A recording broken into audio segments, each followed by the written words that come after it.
Buenas a todas y todos, agradecemos su gentil espera. En OLADE y de la Plataforma de Conocimiento Expertos en Red, agradecemos su participación en este segundo taller virtual dentro del ciclo de webinars Líderes Latinoamericanos en Energías Renovables. Hoy tenemos el honor de contar con la participación de la Secretaría Nacional de Energía de México en la voz del ingeniero Luis Alfonso Muñoz Cano Álvarez, que amablemente está compartiendo con nosotros esta interesante presentación sobre la nueva política pública mexicana respecto a las energías renovables. Luis Alfonso Muñoz Cano Álvarez es ingeniero bioquímico con una maestría en Administración de Empresas por el Tecnológico de Monterrey y estudio de posgrado en la Universidad Hohenheim, Alemania Federal. Es director general adjunto de Energías Renovables en la Secretaría de Energía, de promover las energías renovables y el cumplimiento de las metas de México.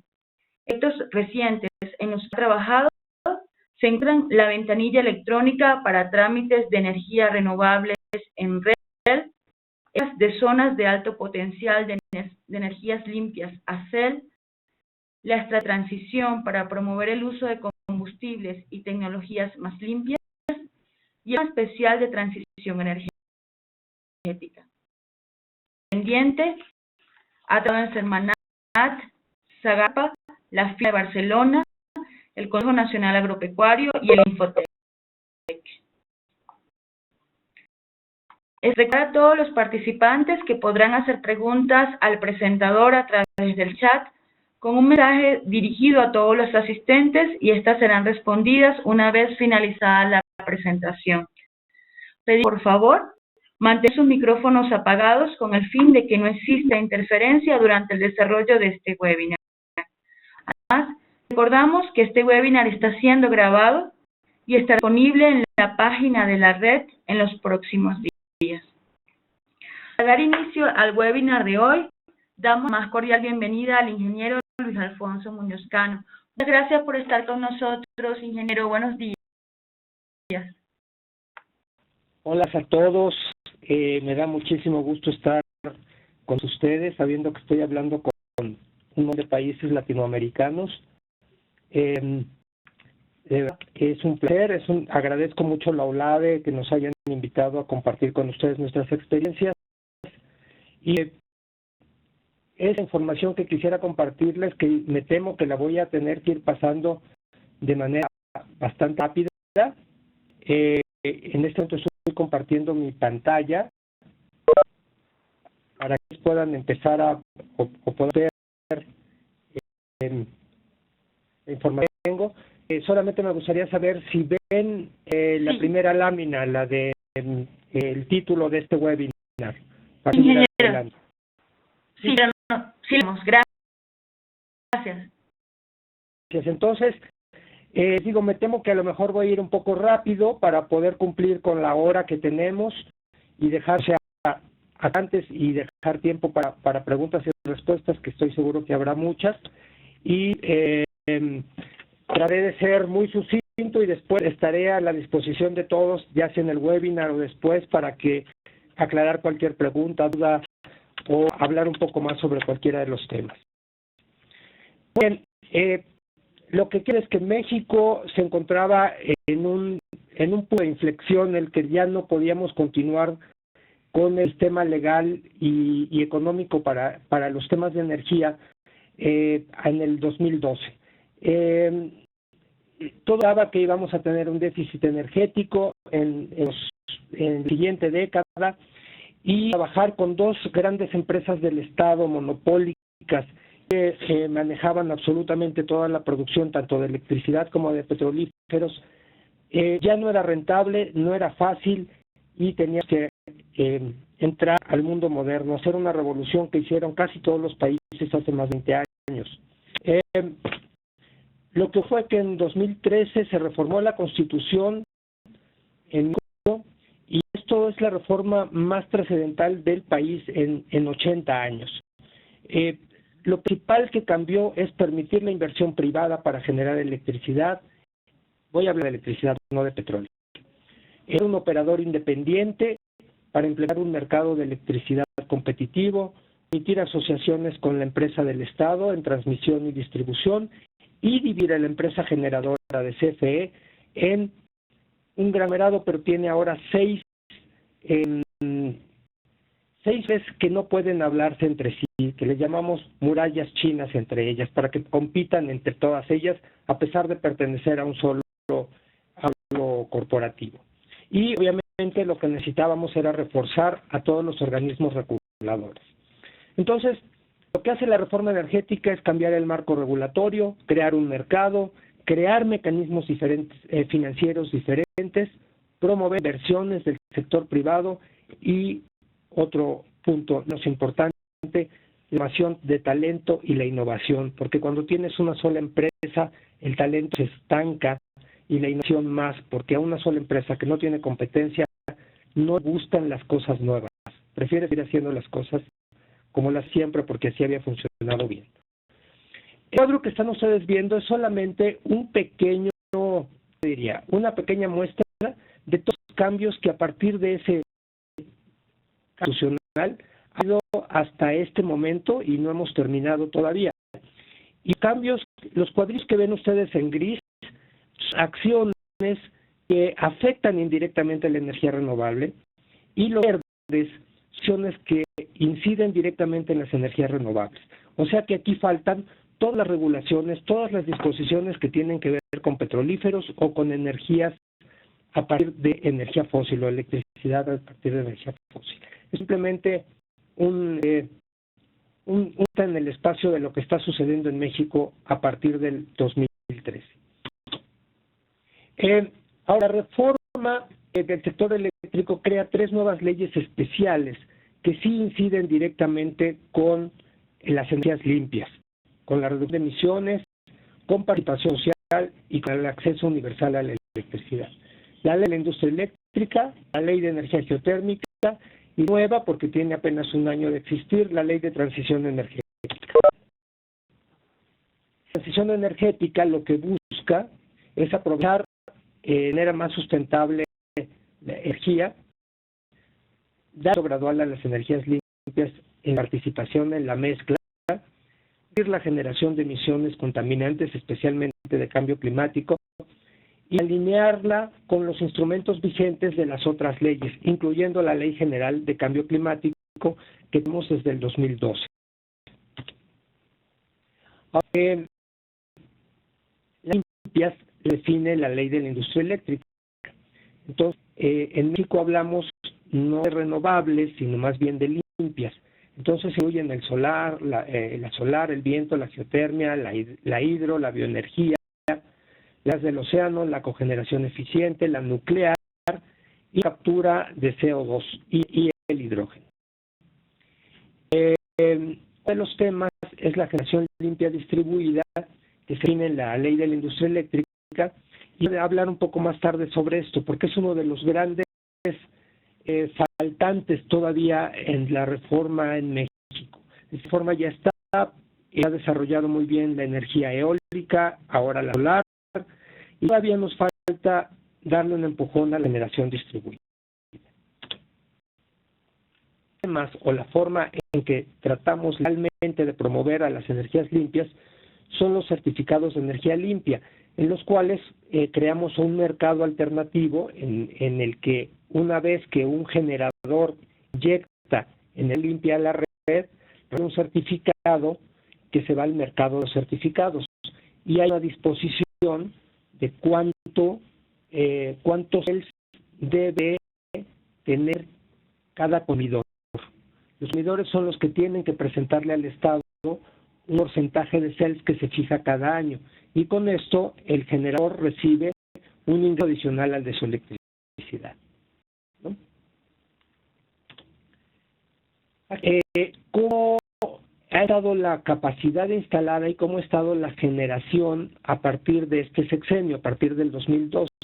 En los 4 años, como podemos ver, la capacidad instalada de energía renovable, no limpia, aquí estoy hablando solo de renovable, creció 21%. La de limpia creció más o menos 30%. Muchísimo, en solo 4 años.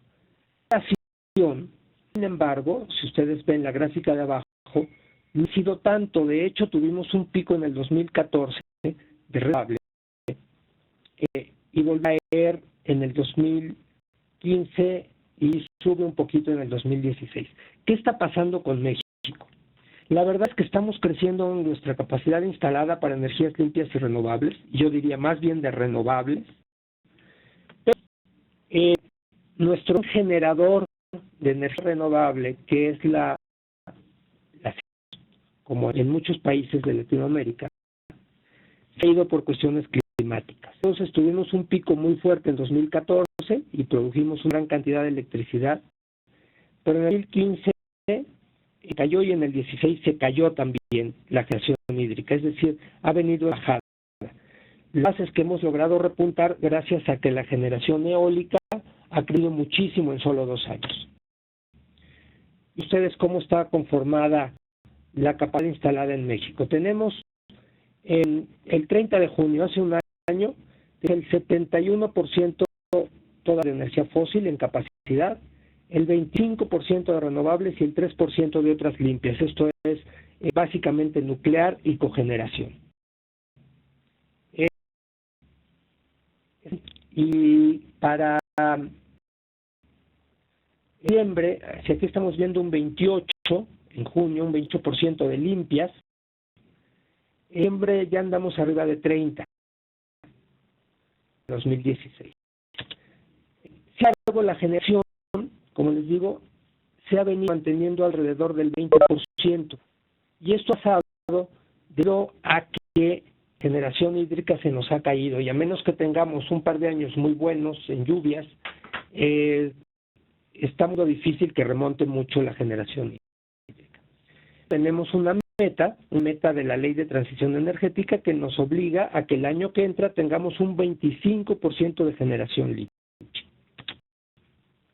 Se ve en la composición de las renovables actualmente en México. Como pueden ver, el hidro, que es el azul claro, se da el 17%. La eólica, eso va a ser ya la segunda más importante, antes era como la cuarta, ahora es la segunda más importante en capacidad y en generación. Y la geotérmica, que se ha mantenido más o menos constante, es el tercer lugar. Como pueden ver ahí, el bagazo sigue siendo una generación muy pequeña en México, porque tenemos un enorme potencial. La fotovoltaica sigue muy chiquita, pero en los próximos 2 años va a superar a la eólica. Eso que estamos viendo con la subasta. Y también, a pesar del enorme potencial que tenemos, no hemos logrado brincar las barreras que están ahí. Entonces, ahí la fotografía de cómo está México y qué es lo que le falta. ¿Qué estamos haciendo para ayudar a que estas técnicas renovables se puedan implantar mejor en México? Bueno, pues tenemos un par de herramientas que hemos creado, como en mi biografía al inicio de esta reunión, que creamos un atlas de zonas con alto potencial de energías limpias. Lo que pueden ver en la pantalla es una fotografía de uno de los mapas que muestra el atlas, en el cual ven las zonas que tienen más potencial. Todo esto, por ejemplo, tiene potencial solar. Sin embargo, esas maras que ven ustedes sombreadas en color naranja son con muy, muy alto potencial solar, ¿no? Esto se puede a nivel micro, es decir, a nivel municipal o más bien a nivel predio. El mapa le permite a uno ver cuál es el potencial de un predio específico en alguna de estas zonas y a nosotros, y esto le sirve a cualquier desarrollador. Las zonas en azul son altas, zonas con altísimo potencial eólico. Y obviamente todos saben del potencial eólico del istmo de Tehuantepec en México, que es la parte azul que está al sur. Sin embargo, si ven el norte del país, la frontera con Estados Unidos, tenemos enormes potenciales eólicos que hemos desarrollado y que este mapa nos ayuda también a determinar cómo ver los próximos desarrollos de líneas de transmisión importantes. ¿Sí? Esta tiene también mapas de geotermia y de biomasa, y iremos incorporando nuevas tecnologías conforme vayamos desarrollando. Otra de las herramientas que tenemos es el inventario de energías renovables. Ese es lo que nos dice, nos muestra el potencial general, pero también nos muestra los sitios donde ya hay generación eólica, solar, de biomasa, geotérmica, etcétera, y nos ayuda a determinar algunos potenciales. La tercera herramienta que estamos desarrollando y que es así vamos a lanzar muy rápido al mercado es un de trámites en línea. Mostrar la gente elimina puede ver el mapa de ruta de los permisos que tiene que sacar un pobre desarrollador para echar a andar un proyecto. El mapa que ven ahí me parece que es un eólico o un solar, no alcanzo a ver bien. Las instituciones en las que tiene que pedir permisos, una es CONAGUA, que es la Comisión Nacional del Agua, el órgano regulador, que es la CRE, la Secretaría de Energía, que somos nosotros, el Instituto de Antropología e Historia, el SENACE, que es el órgano despachador y que hace las conexiones, la Secretaría de Medio Ambiente y la Secretaría de Comunicaciones y Transportes. Podemos ver como 28 diferentes que tienen que sacarse y una ruta crítica que antes nadie conocía bien a bien. A otros esta ruta crítica tenemos perfectamente identificada y en las columnas le mostramos al desarrollador son todos los permisos que puede sacar simultáneamente, y al hacer simultáneamente les vamos a ahorrar muchísimo tiempo. Indicamos también cuáles permisos, los que tienen un puntito rojo, no son necesarios a menos que algo. Es decir, si el parque eólico está en una zona boscosa, entonces sí necesitan un permiso de cambio de suelo de uso forestal, si no, no. Es un ejemplo. Pero queda solo aquí. Lo que ocurre es que ahora pueden sacar todos estos permisos en línea, sin tener que ir a cada dependencia a llevar papeles y volver a veces a presentar el mismo papel.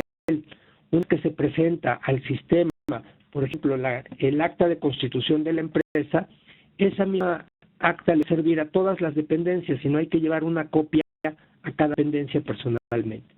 Y a mí te va pasando de dependencia a dependencia cuando es consecutivo, de manera electrónica, de tal manera que el desarrollador no tiene que presentarse en ningún lugar, solamente enviar papeles. Esto, aparte de darle transparencia, le da seguridad y también, digamos, evita posibles tramos de corrupción.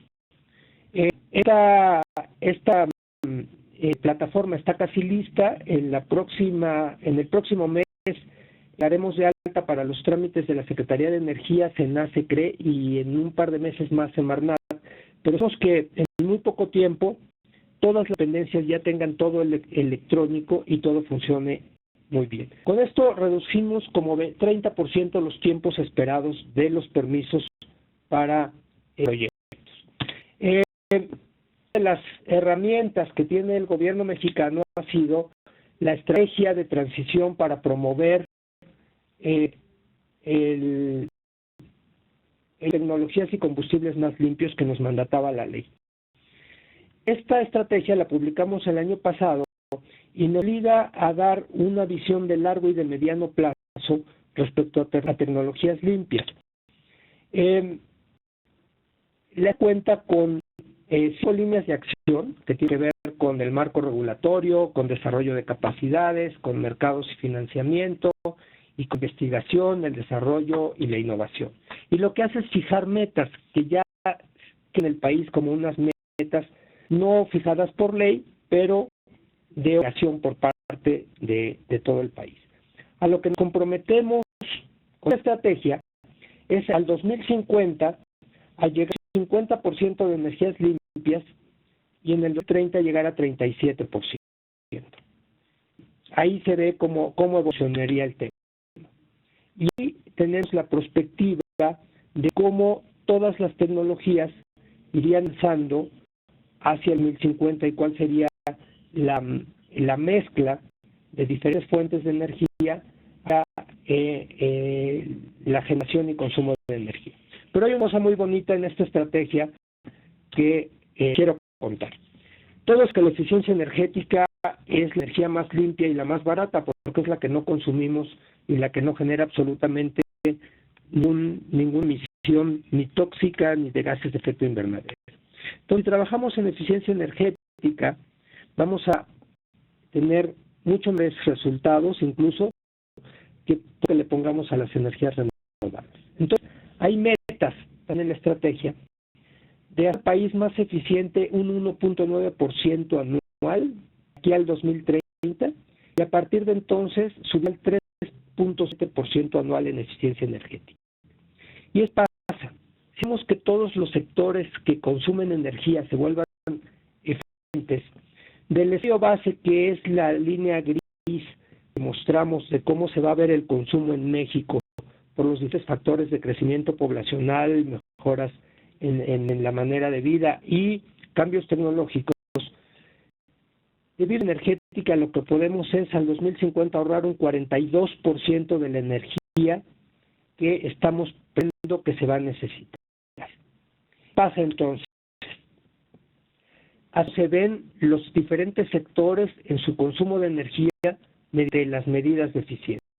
Entonces, tenemos al final una baja en el consumo, a pesar de un crecimiento en el país. Estamos previendo también. Uno de los dos grandes consumidores de energía en México y uno de los sectores que más crecen es, yo creo que toda Latinoamérica, el sector transporte. Estamos viendo cómo el consumo de combustibles en el sector transporte si no hacemos nada en el escenario base. Es decir, vemos cómo la gasolina y el diésel hacen pues una curva de acuerdo al crecimiento del país. Sin embargo, si nosotros aplicamos las medidas de eficiencia en móviles y camiones para que consuman menos gasolina y diésel, la curva sigue el mismo ejemplo que les mostré anteriormente.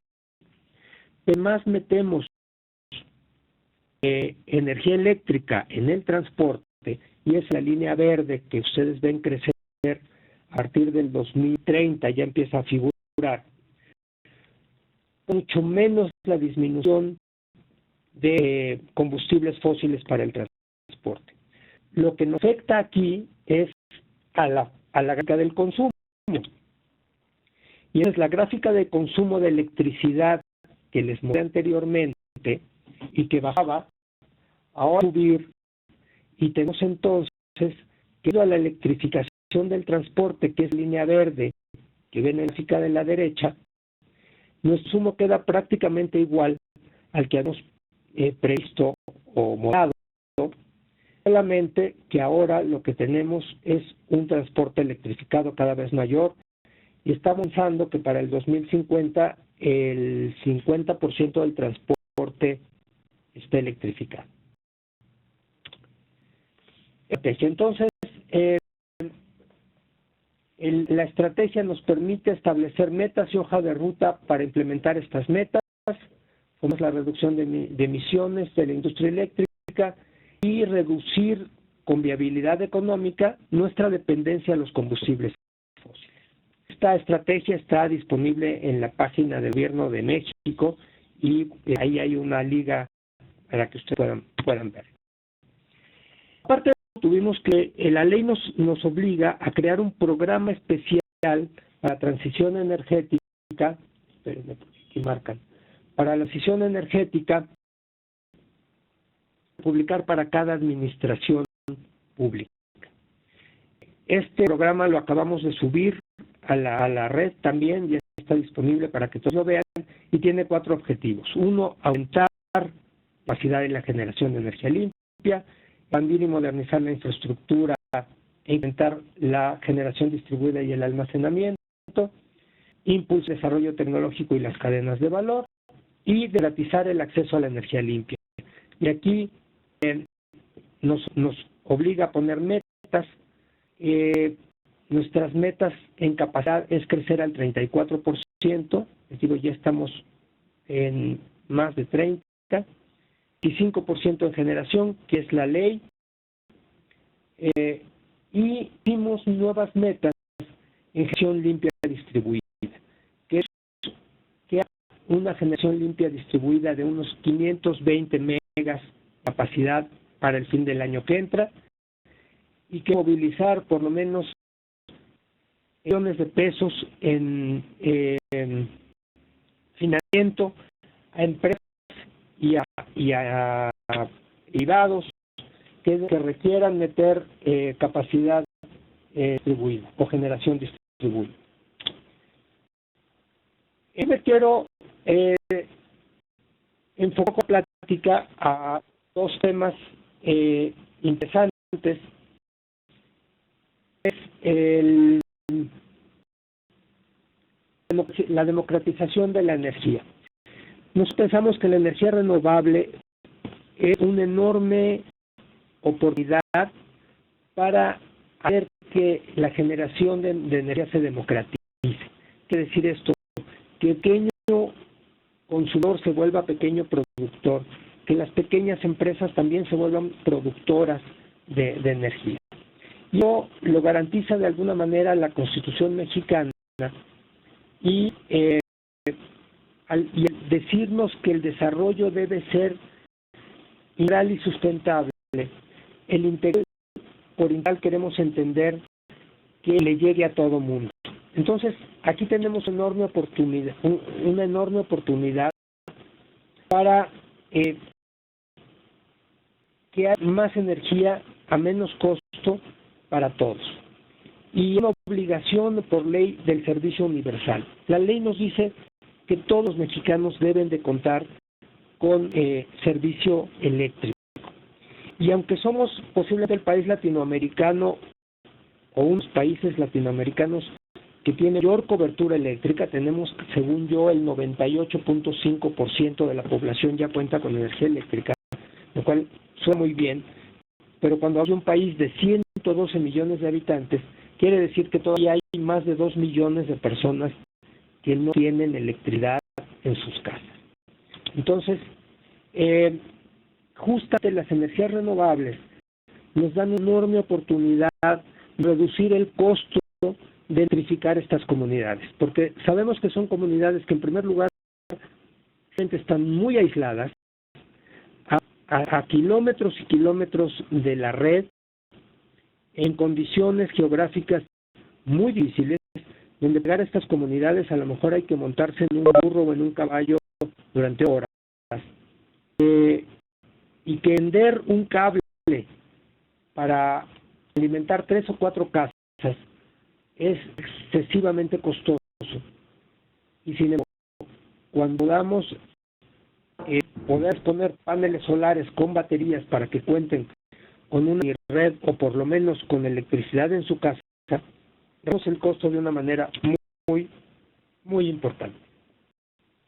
Por otro lado, cuando estas comunidades pueden generar su propia energía y venderla, ya no está hablando de los aislados, sino aquellos que se encuentran en situaciones en las cuales podrían generar suficiente energía, pues el sol y el viento ahí están, para vendérsela a la red y al mismo tiempo tener un pequeño negocio, podemos cambiar completamente el paradigma de cómo la energía se entrega y se produce en un país. Entonces, estamos trabajando en este tema, tenemos líneas de acción sobre esto, buscamos reducir pobreza energética, implementar proyectos de energía que garanticen los derechos humanos y también cuiden el medio ambiente. Buscamos promover una activa participación de grupos sociales y proyectos energéticos desde el sector social. Es muy difícil, toma tiempo, pero como digo, tenemos apenas 2 años trabajando con la reforma. Hay muchísimas barreras, pero empiezan a hacerse cosas en este tema, que es muy importante. Buscando la manera de incorporar las externalidades en los costos de la energía, la ley nos lo permite, estamos trabajando en ello y todavía nos falta un camino por andar, pero pensamos que es algo que por el próximo año ya esté trabajando en este país. Otro de los temas es promover participación ciudadana en la planeación, la perspectiva de género en el desarrollo de energías limpias y, sobre todo, promover y difundir los beneficios de esto. Es decir, ahora cuando los municipios se dan cuenta que ellos podrían ser gestores de su propia energía y no solamente pagarle a la compañía de luz, cada vez muy fuertes que muchos municipios no tienen, porque hay municipios muy ricos, pero hay municipios muy pobres, donde alumbrado eléctrico, el al lado de las escuelas, etcétera, es verdaderamente oneroso porque son municipios que no cuentan con ingresos suficientes. Cuando logramos hacer el cambio chip, que sepan que pueden volverse gestores de su propia energía y por lo menos autosuficientes y dejar de pagar, debemos dar también un gran paso en temas sociales. Aquí está lo que les comentaba, tenemos 98.6% de cobertura de la población. Hay un 42% de la gente que no tiene electricidad, pero en 115 millones, pues más de 2 millones de personas, ¿no? ¿Qué respecto a la política? O sea, de todo este proceso hemos trabajado con organismos internacionales que han venido a ver cómo lo estamos haciendo. Trabajamos con las cooperaciones internacionales, especialmente, igual que en toda Latinoamérica, con la cooperación alemana, la danesa, la de Estados Unidos, Francia, Reino Unido, Japón, y organismos internacionales como el BID, el Banco Mundial, etcétera. Y de todas las recomendaciones que recibimos,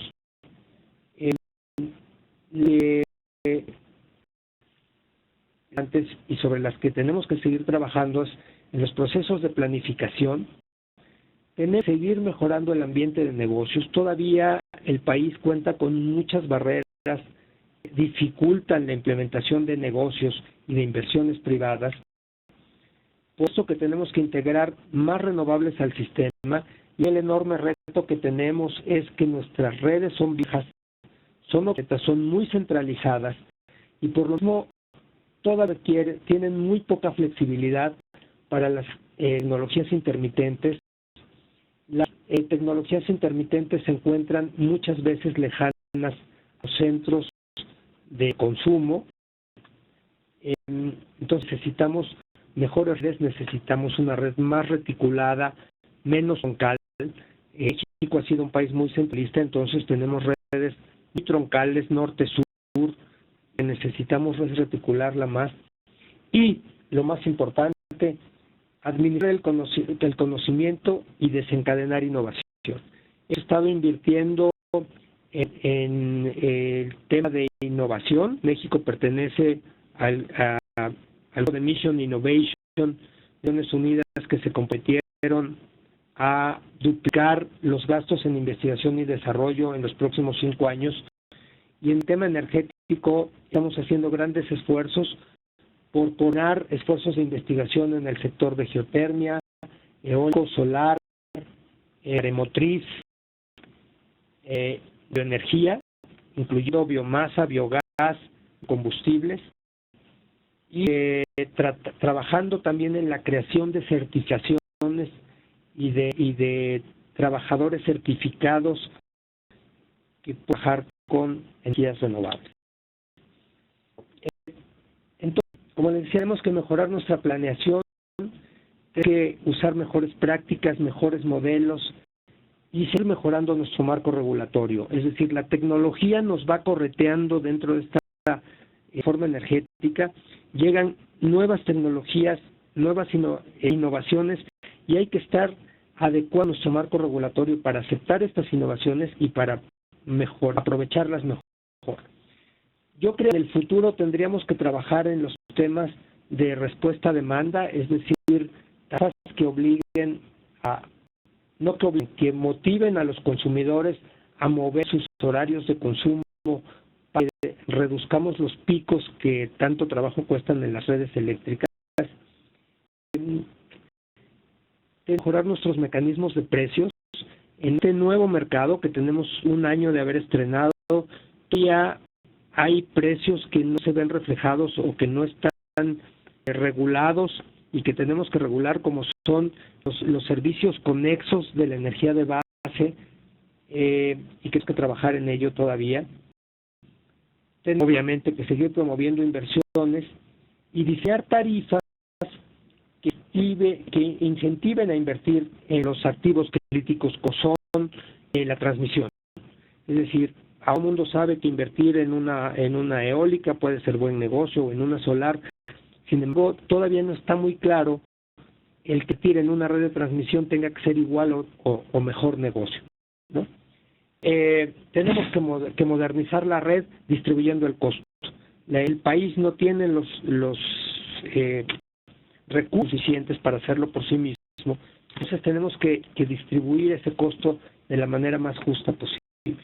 Entonces, esos son los grandes retos que está enfrentando México en estos momentos. Vemos que va muy bien, las subastas eléctricas nos han mostrado cosas muy interesantes que no pensábamos, como el hecho de que la energía solar iba a desplazar en nuevos proyectos a la eólica tan pronto, así que va a haber cambio de la matriz muy rápido en menos de 2 años. Pero estos nuevos costos están sacando de competencia a generaciones en las que estamos apostando, a tecnologías en las que estamos apostando mucho, como pueden ser la geotérmica y la de biomasa, por ejemplo. Entonces tenemos que idear cómo avanzar para que esas tecnologías sean competitivas y puedan aprovechar el potencial que tenemos. Y pues mediante subastas específicas, tal vez mediante mejores precios a los servicios conexos, etcétera, etcétera. Ya eso termino, para que hemos abierto el tema a las preguntas y respuestas y a las opiniones de ustedes sobre lo que está pasando aquí en México. Muchas gracias, ingeniero Luis Alfonso, por excelente presentación. Como bien usted ha dicho, en este momento vamos a dar un par de minutos a nuestros participantes para que puedan hacernos llegar sus preguntas y comentarios a través del chat. Le agradecemos por cada una de ellas. Perfecto.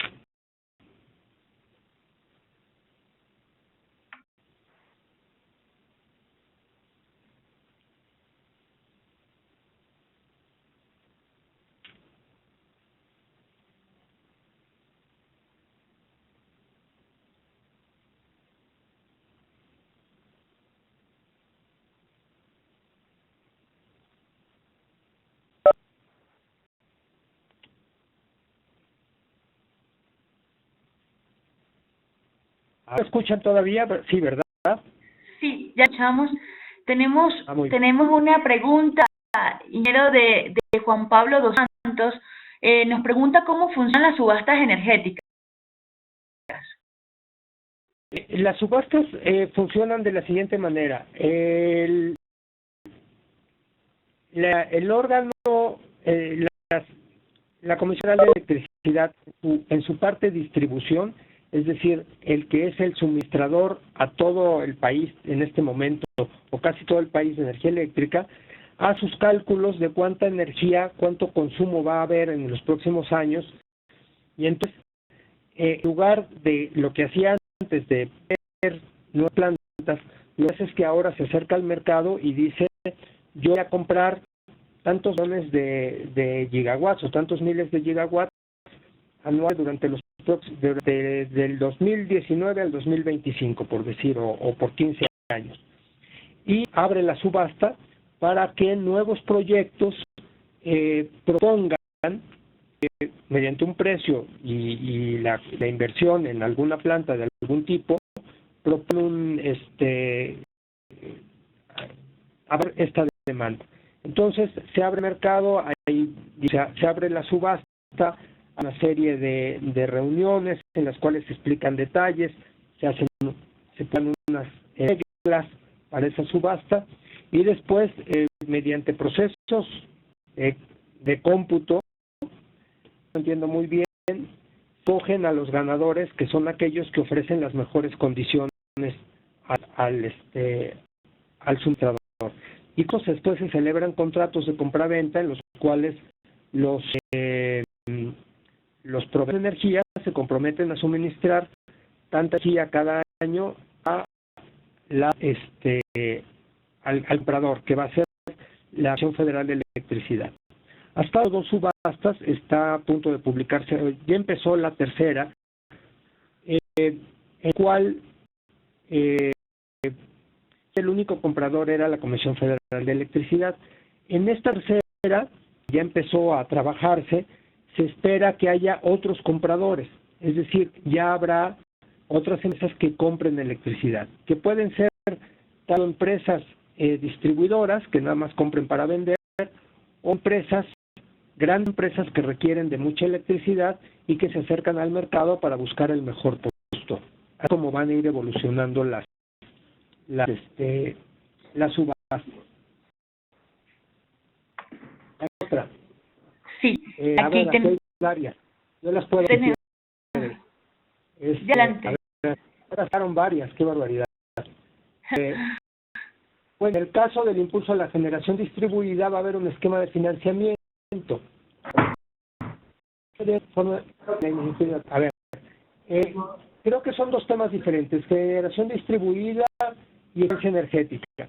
La generación distribuida, sí, efectivamente estamos trabajando con un esquema de financiamiento que de lo que se trata básicamente es de actuar en dos campos. Uno, convencer a la banca comercial que financiar paneles solares en los techos debía ser algo igual que financiar un automóvil. Es decir, estás financiando un activo que es una garantía y que tienes por qué financiarlo a las tasas, no sé cómo en Latinoamérica, pero aquí en México, a tasas de tarjeta de crédito que son 20% anual, que saca de mercado a cualquier producto. Entonces, por un lado, con bancos que están financiando algo que es intangible y que tiene una garantía. Y por otro lado, como los bancos son muy desconfiados de los nuevos productos, otro tema es, estamos vendiendo dinero a una garantía que permita reducir todavía más las tasas de interés para financiamiento a paneles solares, ya sea por un privado como yo, o por una empresa que se dedica a ponerlos, a instalarlos y de alguna manera dar el servicio a las casas o a los negocios, pueda hacer. El tema de eficiencia energética, las normas de eficiencia energética se cumplen básicamente a través de normas, es decir, estándares. A la hora en que sacamos una norma de eficiencia en un motor de automóviles, siempre en el momento en México quite sus normas de eficiencia energética en automóviles con las que tiene California, que no debe costar mucho trabajo, nosotros podemos reducir el consumo de gasolina en más de 10-15%. Esto a los fabricantes no les encanta, pero a los consumidores sí. Y de la misma manera, simplemente con ponernos al día con estándares europeos y norteamericanos de eficiencia energética, en lo que ustedes digan, empezamos a cumplir esas metas de eficiencia. Hay metas de eficiencia también en códigos de construcción, en temas de aislamiento, es decir, en cada uno de los sectores industriales, transporte, construcción, en todos ellos hay posibilidades enormes de reducir consumo energético simplemente por eficiencia. Y así es como se piensan cumplir, o así es como se están empezando a cumplir. ¿Sí? Y la iniciativa privada es un diálogo. Cuando tú le pones una norma de eficiencia al sector privado, no les gusta mucho por el tema de la inversión que tienen que hacer. En el tema de energético, el diálogo es mucho más fácil porque es un ahorro tangible para ellos. Entonces, en cuanto empieza a hacer sentido que el tiempo de recuperación de la inversión, en los ahorros que van a tener en consumo de electricidad o de diésel, el diálogo es mucho más fácil, ¿no? Entonces, así es como pensamos hacerlo, ¿no? Y gracias. Externalidades. Ajá. El tema de externalidades, anteriormente en México se trataba como un tema de costo, es decir, el tema de la externalidad se tenía que tomar en cuenta a la hora del despacho. Entonces, si el costo de la hidro de 30 centavos, pero la externalidad era de otros 15, entonces el organismo que despacha tenía que considerar que el costo real debe ser 45 y despachar la hidro después de las que hay que despachar que son más baratas, ¿no? que es por de mérito. O, la nueva ley cambia el esquema de incorporar externalidades y ahora las externalidades se deben de incorporar en el costo del proyecto. Entonces es lo que estamos trabajando. Suena un poco complicado, pero quiere decir que si yo quiero poner una termoeléctrica, tengo que el desarrollador tiene que hacer el costo de la externalidad, que es un costo principalmente de salud y de cambio climático, monetarizar esto de las fórmulas que nosotros vamos a publicar, y ese costo a lo largo de toda la vida del proyecto, en lugar de metérselo a todo el kilowatt que va a producir, tiene que compensar al momento de hacer el proyecto. Y entonces puede ser a través de un pago, puede ser a través, preferiblemente a través de minimizar ese costo, es decir, poniendo los filtros y las cuestiones que hagan que las emisiones sean mucho menos que las del proyecto si no se hiciera, y a lo mejor mediante compensaciones de tipo ambiental, es decir, si tú vas a emitir CO2, a lo mejor hacerlo mediante offsets, ¿no? Es decir, cómo vas a compensar ese CO2 mediante captura. Entonces, es un trabajo que estamos trabajando y tratando de definir cómo se va a hacer. Pero está complicado, pero por ahí va. Y también aquí tengo otra pregunta para Geoterma. En México, la exploración, para la ley de geotermia, la exploración la debe hacer el privado. Y entonces esto sí estamos viendo que resulta en una barrera importante, sobre todo el financiamiento, porque el privado es el que corre con el riesgo. Es crear un mecanismo de aseguramiento contra el riesgo que permite reducir el riesgo mediante un seguro en caso de no encontrar el recurso. Y estamos tratando de implementarlo. Ya hay varios tiradores, pero sí, es un poco complicado. Pero en México, ¿no? La estación la hace el particular que desea desarrollar.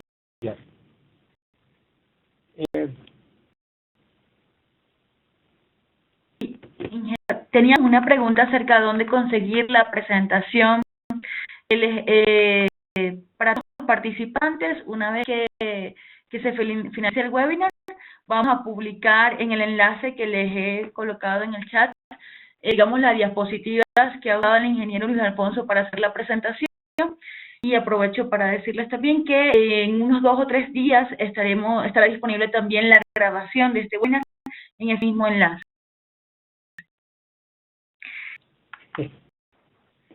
Pues creo que esa pregunta... Una pregunta sobre las eólicas y solares, si recibe algo por capacidad. Si pago de capacidad. Extrañamente sí, vaya, en el capacidad, por ahí tenía una lámina que quité porque pensé que ya eran demasiadas, de los resultados de la primera y segunda subasta.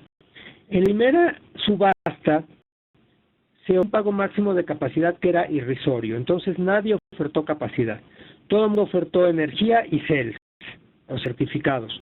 Porque es lógico, si yo de una vez vendo mi energía junto con CELS, si la Comisión Federal de Electricidad está comprando las dos cosas en la subasta. En la tercera subasta, la Comisión ofreció comprar energía, CELS y capacidad, pero esta vez no a un precio de risa, sino a un precio serio. Y entonces hubo oferentes de capacidad. Entonces sí se paga la capacidad. Y la pregunta era que si solar y eólica ofrecen capacidad. Sí, un proyecto solar ofreció capacidad y pagar por capacidad. No me pregunten a mí cómo está eso, porque no entiendo muy bien. Yo no entiendo cómo un parque solar puede garantizar capacidad. Creo que están apostándole a que sí pueden, y que en el momento en que requieran capacidad ellos tenerla disponible porque si hay sol, y que están apostando a que en el momento en que se necesite la capacidad y esté nublado, tengan que pagar la multa, ¿no? Y yo creo que les dio como que sí y apostaron. La realidad es que nosotros desde el punto de vista externo lo que vemos es que sí hay pago por capacidad a una empresa, o va a haber pago por capacidad a una empresa solar. Principales retos de implementación para las comunidades más vulnerables económicamente y cómo se pretende integrarlos al sistema. Mira, las comunidades vulnerables, si nos referimos a los que no tienen electricidad, la ley prevé un fondo que se llama Fondo Universal de Energía, en el cual el fondo se nutre no por decisión del presupuesto anual, que como sabemos puede ser muy volátil, depende de qué diputados estén dónde y de cuánto dinero tenga el país, sino que se debe nutrir a partir de los ahorros en pérdidas. La Comisión Federal de Electricidad cuenta con pérdidas técnicas y no técnicas enormes, por mucho. Entonces, hay enormes trabajos para recuperar esas pérdidas. El dinero que se recupera por menos pérdidas va a dar al Fondo Universal, y el mandato del Fondo Universal es justamente atender a comunidades sin electricidad y darles electricidad mediante las fórmulas más económicas posibles, obviamente con renovables. Si nos referimos a comunidades vulnerables, a comunidades, por ejemplo, indígenas que están en lugares donde se va a poner un parque solar o un parque eólico, prevé mucha protección a las comunidades. Se están trabajando los diferentes mecanismos de consulta y de impacto social, y cesando también con las empresas desarrolladoras para ver de qué manera una parte del beneficio del nuevo parque pueda a la comunidad, porque lo que hemos visto es que en comunidades, por ejemplo, de Oaxaca, donde sí llegan y se instala un parque eólico, pues no hay derrame económico en la zona, porque el que tiene pocos empleos y el derrame económico no ocurre ahí, ocurre en otras partes. Entonces, se están buscando fórmulas para que se haya algún beneficio social a las unidades donde se instalan estos parques. Es difícil, pero hay enormes trabajos que se están haciendo en México y se están proponiendo distintas soluciones. Administrar el conocimiento. Sí, estamos involucrando universidades públicas y privadas, y no mediante un esquema de que, a ver, para el eólico se lo doy a tal universidad. Lo que se crearon fueron clústeres de centros de investigación. O sea, el gobierno mexicano decidió crear, por ejemplo, los CEMIES, que son los Centros de Innovación e Investigación mexicanos en, por ejemplo, eólico, el CEMIE eólico. Se abrió esta convocatoria para que se creara un clúster de universidades y centros de investigación y participar el sector privado también con algo de dinero. Y se les dan varios miles de millones de pesos por periodos largos para que una investigación, pero coordinada entre centros de investigación y tecnología. Entonces, de esta manera se trata de no tener un solo centro o de darle preferencia a un solo centro por las razones que sean, sino que haya un diálogo, haya una mayor participación de diferentes centros y un mejor diálogo también con lo que necesita el sector privado en términos de investigación y desarrollo en energías renovables. Incluye también creación de nuevas carreras, es decir, hay universidades que están creando nuevas carreras, y una que nosotros consideramos es el nivel técnico. Es decir, estamos creando certificaciones, ya crearon cerca de 126 certificaciones en diferentes ramas técnicas para instalación de calentadores solares, para instalación de paneles solares, para reparación. Y he seguido también ejemplos muy interesantes de algunas ONGs que han estado desarrollando el tema de en la Ciudad de México, que se llama Mujeres Plomeras, pero aquí estamos hablando de mujeres que van a reparar los paneles solares en comunidades aisladas y que tienen baterías, etcétera, etcétera, y que de alguna manera le da empoderamiento a la mujer, da un ingreso adicional y permite que el servicio en los lugares aislados se dé y no estemos atenidos a que una vez que se descompone algo en un lugar aislado se queda ahí porque están a muchas horas del siguiente ciudad que podrían conseguir quien compusiera las cosas. Entonces, sí se está trabajando en varias cosas de este tema. Hay que hacer, pero creo que vamos más o menos bien.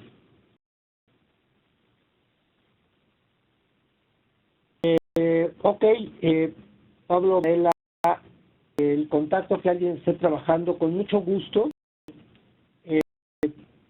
Y nos mandan después tu correo electrónico, yo los pongo en comunicación, o ahí está mi correo electrónico al final de la presentación. Por favor, íbanme, siéntanse con la confianza de escribirme y yo los pongo en contacto con los diferentes líderes de quien esté haciendo que les puede interesar.